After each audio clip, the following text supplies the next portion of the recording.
والصلاة والسلام على رسول الله وعلى آله وصحابته أجمعين ثم أما بعد عباد الله يقول الحق تبارك وتعالى بعد أعوذ بالله من الشيطان الرجيم ومن الناس من يعجبك قوله في الحياة الدنيا ويشهد الله على ما في قلبه وهو ألد الخصام وإذا تولى سعى في الأرض ليفسد فيها ويهلك الحرث والنسل والله لا يحب الفساد وإذا قيل له اتق الله أخذته العزة بالإثم فحسبه جهنم ولبئس المهاد ومن الناس من يشري نفسه ابتغاء مرضات الله والله رؤوف بالعباد يا أيها الذين آمنوا ادخلوا في السلم كافة ولا تتبعوا خطوات الشيطان إنه لكم عدو مبين صدق الله العظيم. Devant cette situation plus ou moins pénible que les musulmans et l'islam vivent dernièrement, et devant aussi quelques déclarations irresponsables de certains responsables, et devant l'inquiétude des musulmans et des non-musulmans, souvent le désespoir même, devant aussi donc le fanatisme et l'intégrisme, devant la tyrannie souvent sous le titre de l'islam, je suis obligé d'intervenir pour répondre à cette question. Est-ce que l'islam appelle à la violence? Est-ce que le Coran, c'est un livre violent? Certainement non. Je réponds par très certainement non. Ce n'est pas possible. Le nom de l'islam, c'est la paix. Vous avez choisi d'être musulman. Abraham a choisi d'être musulman. وإذ يرفع إبراهيم القواعد من البيت وإسماعيل ربنا تقبل منا إنك أنت السميع العليم ربنا واجعلنا مسلمين لك ومن ذريتنا أمة مسلمة لك وأرنا مناسكنا وتب علينا إنك أنت التواب الرحيم. Il demande son Seigneur, et lui et son fils Ismaïl et sa progéniture soient dans la paix, soit dans l'islam, la soumission, la paix spirituelle, la paix de l'âme. Souvent, nous ne comprenons pas qu'est-ce que c'est l'islam. L'islam, ce n'est pas tout simplement shara'a. L'islam, avant tout, c'est din. وفرق بين الدين والشرائع. إن الدين عند الله الإسلام اعتقادا عقيدة. لأن الدين لا يخضع للتاريخية. الدين لا يخضع للتاريخية أبدا ولا للصيرورة أبدا لكن الشرائع تختلف باختلاف الأنبياء. الدين منذ آدم هو نفس الدين. La religion depuis Adam c'est la même. إن الدين عند الله الإسلام. C'est croire en un seul Dieu, seul, subhanahu wa ta'ala. C'est ça le din. Donc, l'islam, c'est tout simplement un titre qu'on peut dire la paix. La paix.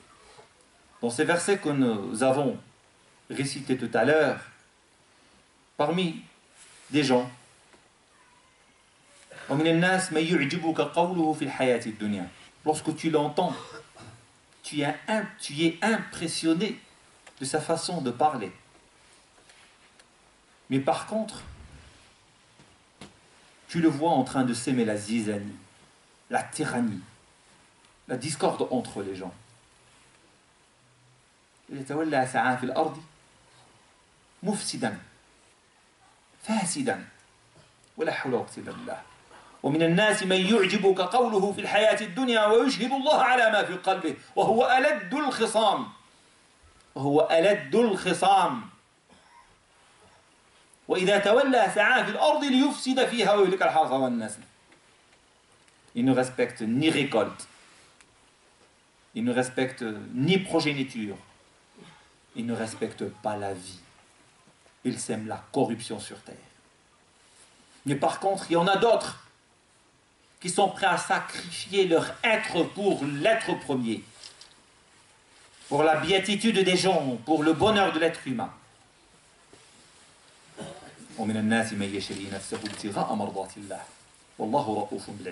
Et voilà l'appel du Seigneur. Ya ayyuhalladhina amanu dukhulu fi as-silmi kaffa. وفي قراءة ادخلوا في السلم كافة. ادخلوا في السلم كافة. يا أيها الذين آمنوا. Ô vous les croyants, venez, entrez dans la paix, tous ensemble, la paix du Seigneur. Choisissez le chemin de la paix. Voilà l'appel du Coran Karim. Voilà l'appel du Coran. Voilà l'appel de l'islam. Et lorsqu'on revient aux axes essentiels qui œuvrent à bâtir la paix dans la société, nous constatons premièrement Aqida, un dogme éclairé, un dogme bâti sur l'amour, sur le respect de la croyance des autres. Lorsque vous lisez, pas de contrainte dans la religion, un sens énorme. On ne peut obliger l'autre à rejoindre notre foi. On ne peut. Nous n'avons pas le droit. La ikraha fi ddin. Afa anta tukrihu an-nas hatta yakunu mu'minin. Est-ce que c'est à toi de contraindre les gens de se convertir à l'islam? Et là, c'est Allah Azza wa Jal qui parle avec un ton fort envers Muhammad sallallahu alayhi wa sallam. Ça veut dire que vous n'avez pas le droit d'obliger les gens à rejoindre votre foi et votre religion. La ikraha fi ddin. Dans les principes du dogme musulman, pas de contrainte dans la religion. Pas de contrainte. Donc c'est la paix. Revenons aussi à la liturgie, au rituel. Pensez-vous qu'un prieur, quelqu'un qui se concentre et qui médite dans la prière, c'est un homme de guerre? C'est pas possible. C'est un homme d'amour. C'est un homme de méditation. C'est une personne qui, dans le silence, œuvre pour la relation avec l'amour, avec Dieu, subhanahu wa ta'ala, et qui respecte ses 5 prières dans la souplesse, dans la tendresse, dans la douceur, dans l'entente. C'est extraordinaire. C'est la prière. Dans le jeûne, l'abstinence. Quelqu'un qui peut s'abstenir du licite, comment il peut commettre l'illicite? C'est pas possible. La personne qui ne boit pas alors qu'il a le droit de boire et qui ne mange pas alors qu'il a le droit de manger ne peut pas tuer, ne peut pas être agressif. Dans les mœurs de l'islam, dans l'éthique de l'islam, il y a la tendresse et la douceur. Et c'est pour cela que j'ai essayé de citer. Regardez le monde légal. Une personne charitable, comment il peut être agressif alors qu'il pense à l'homme, il pense aux besoins de l'autre, il pense à la pauvreté des autres, et il est toujours à côté des démunis. Il ne peut pas être agressif, c'est pas possible. Et Allah vous oblige à zakat. C'est une obligation. Ce n'est pas un choix. C'est une obligation.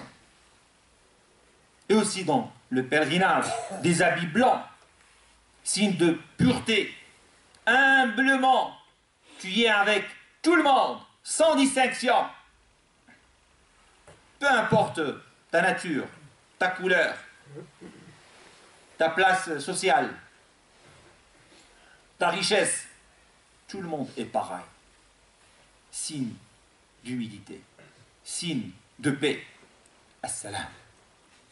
Votre salut, assalamu alaykum, la paix.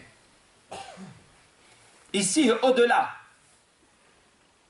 parmi les noms d'Allah Azza wa Jal, Assalam. Le Coran commence par Bismillah ar-Rahman ar-Rahim.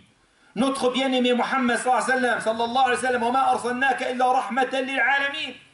Allah Azza wa Jal a envoyé notre bien-aimé une miséricorde pour l'humanité tout entière. Comment il peut être agressif? Comment cette religion peut être violente? C'est pas possible. Qu'est-ce qu'on est en train d'entendre? Mais c'est dommage, c'est dû souvent à des compréhensions néfastes, négatives de certains des nôtres. Nos musulmans n'ont pas compris vraiment rahmat hada ad-din, rahmat hada al-islam. La relation entre toi et ton âme, ton être est essentielle.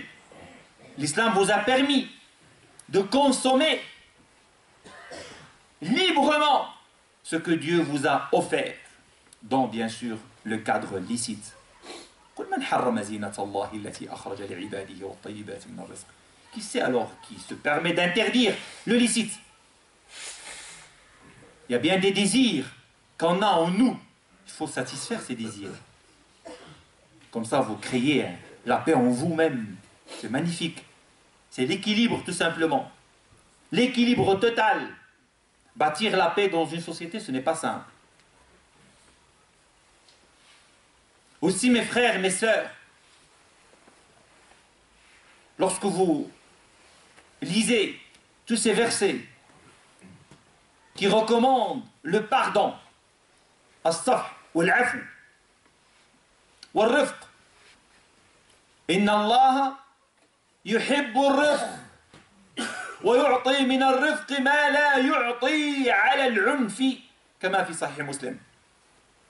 Inna Allah yuhibbu ar-rifq. Allah Azza wa Jal aime la douceur, aime la douceur. Et très certainement, la douceur devance la violence dans la rétribution. Très certainement. Il est où la douceur dans notre comportement, mes frères et mes sœurs? Et le pardon, al-'afw. Le pardon, pardonner, pardonner. Parce que le pardon, c'est l'islam, c'est la paix. Ben voilà les recommandations de l'islam. Les recommandations de l'islam, pas de distinction entre les hommes. Il n'y a pas de racisme. Il n'y a pas de racisme. Toi, tu es musulman, toi, tu n'es pas musulman. Allah yarda alaykoum. Ce ne sont pas des qualificatifs qui sont justes. On se trompe lorsqu'on lance des qualificatifs comme ça. La personne qui est en face de vous, c'est un être humain. Et c'est pour cela, Muhammad alayhi salatu wassalam, dans l'histoire de cette religion magnifique, le prophète alayhi salatu wassalam, en arrivant à Médine, là-bas, c'était quoi? C'était la fraternité des différentes tribus à Médine, peu importe leur nature, chrétiens, juifs, arabes, païens, il y a un pacte qu'on va respecter tous ensemble. Revenez à l'histoire de l'islam. Sulhul Hudaybiya, le pacte de Hudaybiya, ça veut dire quoi? Ça veut dire que j'établis la paix. Je contracte la paix. Il y a toujours un pacte de paix. Les musulmans ne cherchent pas la guerre. Jamais cherchent la guerre. Comment on peut juger cette religion? C'est une religion de guerre. C'est pas possible. Et il nous faut des heures et des heures pour élaborer ce sujet. Et on va essayer, Inch'Allah Ta'ala, de le traiter en plusieurs épisode إن شاء الله تعالى. فنسأل الله عز وجل لنا مغفرته ورحمته. اللهم إنا نسألك توبتك يا الله. اللهم ارحمنا برحماتك يا حي يا قيوم. اللهم إنا نسألك الثبات على الدين. ثبتنا بالقول الثابت في الحياة الدنيا وفي الآخرة. اللهم أرنا الحق حقا وارزقنا اتباعه، وأرنا الباطل باطلا وارزقنا اجتنابه. اللهم احفظ شبابنا، اللهم احفظ نساءنا، اللهم احفظ أمهاتنا، اللهم ارحمنا برحماتك. اللهم إذا أخذت أرواحنا فخذها مسلمة مؤمنة يا رب العالمين. اللهم اجعل قبورنا روضة من رياض الجنة. اللهم إنا نسألك الشفاء لمرضانا، اشف مرضانا وارحم موتانا. آمين آمين. إن الله وملائكته يصلون على النبي يا أيها الذين آمنوا صلوا عليه وسلموا تسليما. اللهم صل على سيدنا محمد وعلى آل سيدنا محمد كما صليت على سيدنا إبراهيم وعلى آل سيدنا إبراهيم، وبارك على سيدنا محمد وعلى آل سيدنا محمد كما باركت على سيدنا إبراهيم وعلى آل سيدنا إبراهيم في العالمين إنك حميد مجيد. أقول قولي هذا واستغفر الله لي ولكم ولسائر المسلمين أجمعين، ورحمة الله أيضا قال آمين وأقم الصلاة.